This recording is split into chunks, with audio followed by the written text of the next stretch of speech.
Lately, I've been thinking a lot about how to set my kids up for financial success. Between saving for college, teaching them good money habits, and trying not to spoil them, it all feels a little overwhelming.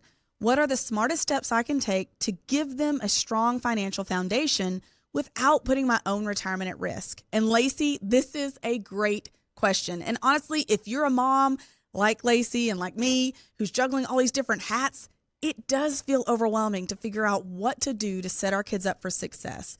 So let's talk through some smart, practical steps that you can take to work towards that goal. Number one, take care of your own financial health first.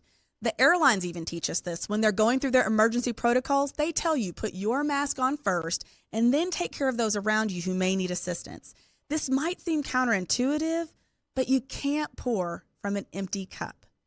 So take the time to educate yourself and make sure you're on the right track first.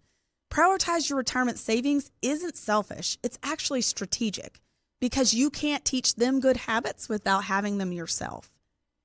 You're the only one who can prepare yourself for retirement, who can work towards your goals. There are no loans or grants here like there are with scholarships. So that's the first step. The next one, if education savings is really important to you, open a college savings plan.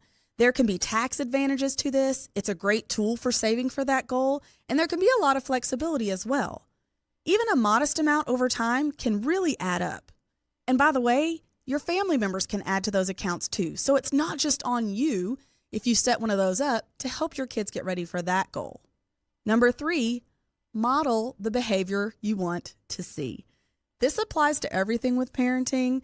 So it's important that whether it's budgeting, using credit wisely, or saving for a goal, you've got to remember your kids are watching. And even better, you can include them in that. Have them understanding what you're working towards and why you're making decisions the way you are. Because they're observing your day-to-day decisions and learning from you, even if you're not using words to teach them. And then take opportunities to grow your financial knowledge, whether it's through listening to educational programs like this one or following different people that you can trust. Make sure that you're growing as you go through your financial journey so that you can then lead them when they reach those milestones themselves. Number four, start having money conversations early. I know there's a whole generation that never talked about money. It's one of those things that just wasn't talked about in the home. But I have found that with my kids, that when I educate them by talking to them about why I'm making certain financial decisions, it's really helped them grow in how they view money and making financial decisions themselves. Show them how to budget through maybe giving them an allowance, but making them take care of certain expenses as part of that. And in their teen years, help them understand how to really work with credit, how interest works, how debt works, so that they don't get into those traps that maybe you or I did when we got those opportunities as young adults. These lessons compound like interest does. The more time you spend talking to them about these topics, the better prepared they will be when it's time for them to take over their own financial journey. And number five, let them manage real money. Give them opportunities to earn and spend wisely.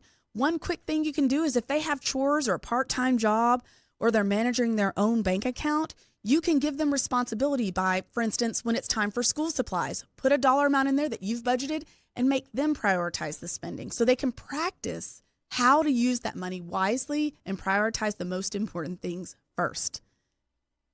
Give them the hands-on experience they need to build confidence and competence as they're approaching their adult lives. So yes, it can feel overwhelming, but you don't have to do it all at once. It starts with small, intentional steps and decisions to create a long-term growth path for your kiddos.